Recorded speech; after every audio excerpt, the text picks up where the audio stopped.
Diploma के सभी बच्चों का मेरे क्लास में स्वागत है और आई होप कि आपके एग्ज़ाम बहुत अच्छे गए हैं और ऐसे कोई क्वेश्चन नहीं आया था जो मैंने नहीं बताया था और बहुत ही ऐसा पेपर जो है बहुत ही अच्छा पेपर था और आई होप कि सारे बच्चे बहुत अच्छे नंबर पाएंगे। अब हमारा अगला टारगेट है लैब का, जो प्रैक्टिकल होने वाला है। तो प्रैक्टिकल में कौन कौन से क्वेश्चन पूछे जा सकते हैं, तो जो सबसे इम्पॉर्टेंट प्रैक्टिकल है उसको हम देखने जा रहे हैं और उस पर क्या क्या क्वेश्चन हो सकते हैं उसको भी डिस्कस करेंगे। प्रैक्टिकल में नंबर पाना भी बहुत ज़रूरी है क्योंकि वो नंबर भी ऐड होगा, वो नंबर भी जुड़ेगा, इससे आपका जो परसेंटेज वो काफ़ी अच्छा बनेगा। तो कौन कौन से क्वेश्चन हो सकते हैं, उस प्रैक्टिकल से संबंधित क्या पूछा जा सकता है, उसको हम डिस्कस करने जा रहे हैं। तो हमारे पास जो प्रैक्टिकल है, वो जो पहला प्रैक्टिकल है बहुत ही कॉमन प्रैक्टिकल है, सभी जगहों पर इसको दिया जाता है। तो सबसे कॉमन प्रैक्टिकल ये है, हम जितने भी प्रैक्टिकल हैं उसको डिस्कस कर लेंगे। तो पहले एक इस प्रैक्टिकल को डिस्कस कर रहे हैं।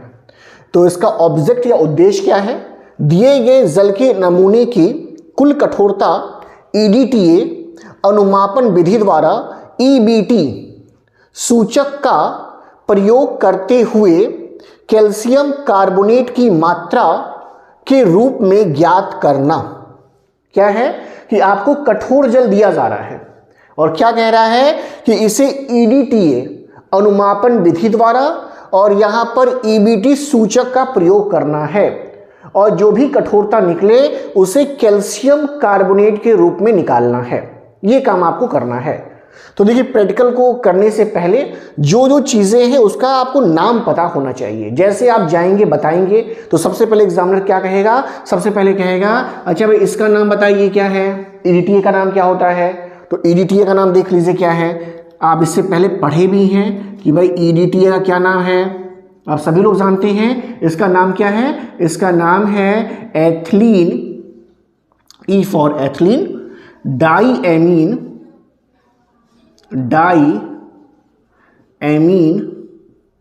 एंड टेट्रा मतलब 4 टेट्रा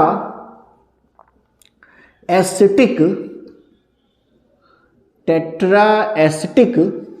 एसिड, ये इसका नाम है पूरा, एसिड, टेट्रा एसिटिक एसिड। अगर इंग्लिश में अगर आप लिख रहे हैं तो इंग्लिश में कैसे लिख सकते हैं, तो लिख सकते हैं एथिलीन डाईएमीन टेट्रा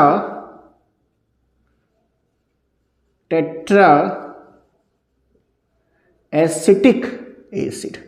तो ये इसका पूरा नाम लिखना, ये सबको आना चाहिए, इसका पूरा नाम सभी को पता होना चाहिए। दूसरा क्या पूछा जाता है कि भाई ये जो सूचक है इसका नाम बताइए। तो सूचक देखिए क्या लिखा है, EBT, इसका भी नाम सबको पता होना चाहिए। इसका नाम क्या है, तो इसका नाम है एरियोक्रोम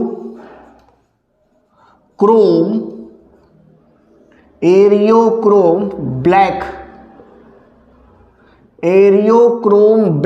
टी फॉर टॉय, वही टी है ये। इंग्लिश में अगर लिख रहे हैं तो ये क्या हो जाएगा, एरियो CROME, black is a black and T, तो एरियोक्रोम ब्लैक टी, ये O है, एरियोक्रोम ब्लैक टी। तो ये दो चीजें आपको पता होनी चाहिए। अगला क्वेश्चन क्या होगा भाई, कठोरता। देखिए कठोरता क्या है, अगला बात ये पता होना चाहिए। तो कठोरता किसे कहते हैं, डेफिनेशन आपको पता थी। कठोरता का मतलब है ऐसा वाटर जो साबुन के साथ आसानी से झाग नहीं देता है, मतलब आसानी से क्लीनिंग एक्शन को परफॉर्म नहीं करता है, ऐसे जल को हम कठोर जल कहते हैं। और इसकी जो प्रॉपर्टी है, इसका ये जो गुण है, उसे कहते हैं कठोरता। तो आसान से आप बता सकते हैं कठोरता किसे कहते हैं। फिर पूछा जाएगा किन किन आयनों से होता है, ये भी एक आसान सा क्वेश्चन है। तो किन किन आयनों से होता है, तो कैल्शियम और मैग्नीशियम के आयंस होंगे, कैल्शियम और मैग्नीशियम के आयंस हो सकते हैं। अब इस कैल्शियम और मैग्नीशियम में अगर बाइकार्बोनेट है, अगर इसका क्या है बाइकार्बोनेट है, तो जो हार्डनेस होता है इसे हम कहते हैं टेम्पोररी हार्डनेस। क्या कहते हैं, टेम्पोररी हार्डनेस कहते हैं, या हिंदी में अस्थायी कठोरता। किस नाम से जानेंगे भाई, लिख दें यहां पे टेम्पोररी, ये हार्डनेस के नाम से जाना जाएगा। कब? जब पानी में कैल्शियम मैग्नीशियम का बाइकार्बोनेट है, यानी इसे कहेंगे अस्थाई। ऐसा अस्थाई कठोरता। तो ये भी बता दीजिएगा। फिर क्या पूछा जा सकता है? फिर पूछा जा सकता है कि भाई बताइए अस्थाई कठोरता किससे होगा? तो कहिए सर कैल्शियम और मैग्नीशियम का क्या हो? कैल्शियम मैग्नीशियम का अगर या तो क्लोराइड हो या तो सल्फेट हो, ऐसा तो कौन सी कठोरता होगी? तब जो कठोरता होगी इसे हम किस नाम से जानेंगे? अस्थाई नाम से जानेंगे। अस्थाई कठोरता। ये क्वेश्चन पूछा जा सकता है, या इसे कहते हैं इंग्लिश में क्या बोलेंगे? इसे परमानेंट हार्डनेस कह सकते हैं। फिर कहा जाएगा कि इसमें से कौन सी कठोरता जो है इसको आप उबाल करके दूर कर सकते हैं। पानी को आपने उबाला तो कौन सी कठोरता दूर हो जाएगी? बहुत ही आसान सा क्वेश्चन है कि अस्थाई कठोरता को उबाल करके हम दूर कर सकते हैं, बॉयल करके हम दूर कर सकते हैं। इसको कैसे दूर कर सकते हैं? तो इसके लिए मेथड्स हैं। कौन से मेथड्स हैं? तो आपने लाइम सोडा पढ़ा है, आपने जियोलाइट पढ़ा है, आपने आयन एक्सचेंज मेथड पढ़ा है। तो ये 3 मेथड जो है वो अस्थाई कठोरता के लिए इस्तेमाल में लाया जाता है। तो ये इसका हो गया, इतनी बातें समझ को आ रही हैं। फिर मेथड कैसे करते हैं, कौन सा कलर चेंज होता है, इस बात को समझ लेते हैं। अगर इस बात को समझना है तो बहुत ही आसान सी बात है, आपको ये समझना होगा कि आप किस चीज को कहां पर ले रहे हैं। देखिए आपको क्या क्या चीजें मिलेंगी ये बात पहले समझिए। तो आपको क्या क्या चीजें मिलने वाली हैं, तो देखिए आपको क्या मिलेगा? तो आपको एक मिलेगा कठोर जल मिलेगा, जिसकी कठोरता निकालनी है, एक चीज ये मिलेगा। दूसरा आपको क्या मिलेगा? EDTA मिलेगा, ऐसा। तो ये 2 आपको चीजें मिलेंगी, यानी 2 आपको लिक्विड फॉर्म में मिलेगा। ये सूचक है जिसका इस्तेमाल हम लोग 1 या 2 ड्रॉप करते हैं। इसके साथ ही साथ एक चीज और मिलता है, और वो क्या चीज है? उसे हम कहते हैं बफर बिलियन। ये भी मिलेगा इसके साथ, बफर बिलियन या बफर सॉल्यूशन कहते हैं। ये क्या करता है? ये पीएच को स्थिर रखता है, मेंटेन करता है, पीएच को स्थिर रखता है, इसका यही काम है। क्या चीज होता है बफर? तो ये होता है अमोनियम क्लोराइड और अमोनियम हाइड्रोक्साइड का मिक्सचर। इस बात का ध्यान रखिएगा। बफर सॉल्यूशन को भी इसमें सॉल्यूशन के अंदर मिलाया जाता है। करने का तरीका कैसा होगा, किस तरीके से हम इसको परफॉर्म करते हैं और इसको रिजल्ट कैसे हम पाते हैं, उस पर क्या क्या क्वेश्चन बन सकते हैं उसको भी हम यहाँ पे बताने वाले हैं। तो देखिए क्या क्या क्वेश्चन इसके लिए बन सकते हैं, उन चीज़ों को हम देखने वाले हैं। तो इसको यहाँ से मैं हटा दे रहा हूँ, तो फिर हम और अच्छे से देख सकते हैं। कहीं कोई कंफ्यूजन होगा तो आप कमेंट बॉक्स में जाके लिख सकते हैं। देखिए यहाँ पे क्या क्या काम करना है। तो देखिए ये आपका है ब्यूरेट। ओह सीधा लाइन नहीं हुआ है, कोई बात नहीं, फिर से कर देता हूँ। ये ब्यूरेट है, ब्यूरेट बना, ऐसे ब्यूरेट को बनाइए, ये ब्यूरेट है, ठीक। इस ब्यूरेट में 0 तक क्या लीजिएगा? EDTA, यानी EDTA कहाँ लेना है? ब्यूरेट में लेना है। इसका नाम क्या है? हाँ नाम भी जानिएगा, इसे बोलते हैं ब्यूरेट। ये ब्यूरेट है, ये स्टैंड में लगा होता है और यहाँ पे नंबरिंग्स होती हैं, ऐसे ऐसे ऐसे, फिर 1 आएगा, फिर ऐसे करके आएगा। 25 या 50 ml का होता है, तो ये भी आप जानेंगे। फिर क्या करिएगा? कोनिकल फ्लास्क, ये देखिए कोनिकल फ्लास्क है ऐसा। इसमें क्या लीजिएगा? इसमें लीजिएगा कठोर जल को। क्या लेना है इसमें? कठोर जल, जो आपको दिया जाएगा। कितना लेना है? तो जितना आपका पीपेट होगा। कठोर जल को किससे लीजिएगा? पीपेट से, पीपेट से। 10 ml का है तो 10 ml लीजिएगा, 20 ml का है तो 20 ml लीजिएगा। जितने ml का पीपेट है उस पीपेट से क्या लीजिएगा? कठोर जल को इसमें ले लीजिएगा, ठीक। फिर क्या करिएगा? अब क्या करिएगा? कठोर जल का पीएच, इसका पीएच क्या करना है? मेंटेन करना है। तो पीएच को मेंटेन करने के लिए क्या इसमें ऐड करिएगा? Buffer billion, buffer billion. कितना? 3 से 4 ml, इतना हो गया काम। भाई आपने कठोर जल ले लिया, जैसा पीपेट आपका है 10 ml का है 10 ml, 20 ml का 20 ml। फिर बफर सोल्यूशन इसमें ले लिया 3 से 4 ml अंदाज से। फिर क्या करना है, अब इसमें डालना है इंडिकेटर, सूचक। सूचक का क्या नाम है भाई, देखिए नाम लिखा EBT। कितना डालना है, तो 2 बूंद, बहुत है, इसमें ऐड कर दीजिएगा। अब हुआ क्या, तो देखिए इसमें क्या पाया जा रहा था, इसमें पाया जा रहा था कैल्शियम आयन, और क्या पाया जा रहा था, मैग्नीशियम आयन। और ये कैल्शियम मैग्नीशियम आयन में जैसे ही आपने क्या डाला है, EBT, इरियोक्रोम ब्लैक टी, तो हो क्या रहा है कि जो कैल्शियम आयन है या जो मैग्नीशियम आयन है, ये इन दोनों में से, इन दोनों के साथ क्या करता है, EBT जो है ये बॉन्ड बना लेता है। बॉन्ड का मतलब बंध, ऐसा, और क्या बना लेता है, कॉम्प्लेक्स बना देता है। ये बहुत स्थिर नहीं है, अस्थायी होता है, तो ये कॉम्प्लेक्स बन जाता है, जिसका रंग कैसा होता है, लाल, वाइन रेड कहते हैं, जैसा वाइन होता है। कौन सा रंग कहते हैं इसे, वाइन रेड। ऐसा, तो जैसे ही आप क्या करेंगे, सूचक इसमें डालेंगे, इसका कलर कैसा हो जाएगा, वाइन रेड हो जाएगा। ठीक है, अब आप क्या करिएगा, ये जो आपका ये आपका जो कोनिकल फ्लास्क है, इसको कहाँ रखिएगा, यहाँ ले आइएगा। तो कोनिकल फ्लास्क को यहाँ रख दीजिएगा। अब ऐसे, किस कलर का है भाई इसमें सोल्यूशन, रेड कलर का है, वाइन रेड का है, ऐसा। अब क्या करिएगा, ड्रॉप वाइज जो है EDTA को यहाँ पर मिक्स करिएगा, इसको सेट करते रहिएगा ऐसे। ठीक, अब क्या होगा कि धीरे धीरे ये बॉन्ड टूटेगा, ऐसा, और क्या होगा कि जो EDTA है इसके साथ कॉम्प्लेक्स बना लेगा, किसके साथ, कैल्शियम और मैग्नीशियम के साथ, और EBT अलग होता जाएगा। बात क्लियर है। एक समय ऐसा आएगा कि सारा का सारा इरियोक्रोम ब्लैक टी अलग हो जाएगा, और इरियोक्रोम ब्लैक टी का जो खुद का कलर है वो कैसा है, नीला है। बात समझ में आ रही है, तो नीला उसका अपना कलर है।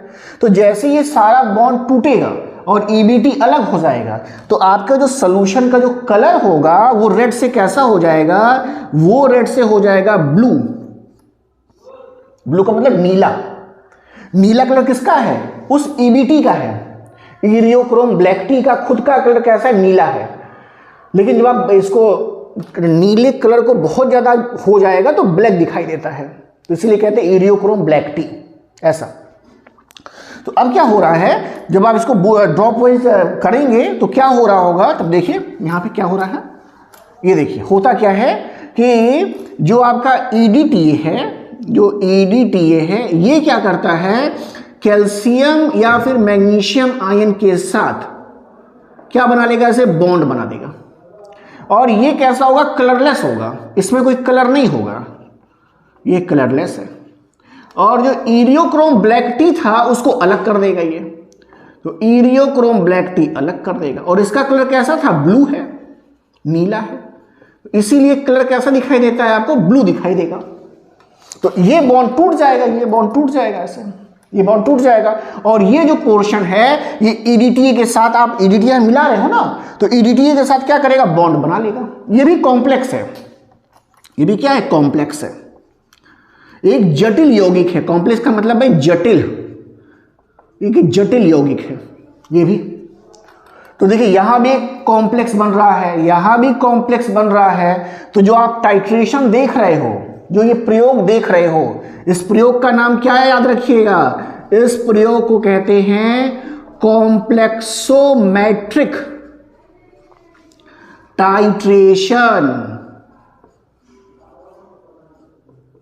तो कोई कहेगा भाई इस प्रयोग का नाम बताइए दूसरा कोई, तो कहिएगा सर इसको कहते हैं कॉम्प्लेक्सोमेट्रिक टाइट्रेशन। क्यों, क्योंकि कॉम्प्लेक्स बन रहा है, इस वाले रिएक्शन में भी कॉम्प्लेक्स बनता है, इस वाले रिएक्शन में भी कॉम्प्लेक्स बनता है, इसलिए इसे कहते हैं कॉम्प्लेक्सोमेट्रिक टाइट्रेशन।